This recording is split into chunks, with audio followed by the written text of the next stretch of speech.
ما تقوم يا احمد تصلي. بعدين. مالك يا احمد، في ايه؟ انا سبت الشغل النهارده لان المكان اللي انا فيه ما بقاش يدخل زباين، وصاحب الشغل قال العماله، وانا كنت واحد من الناس دي. ولا يهمك، صلي بس ركعتين وربنا هيدبرها. ان شاء الله.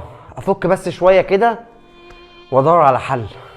يا احمد هو ده الحل، ربنا ضيقها عليك عشان ترجع له، ابتلاك عشان تطلب منه. لو مش بيحبك مش هيقربك منه. ونعم بالله. الله اكبر.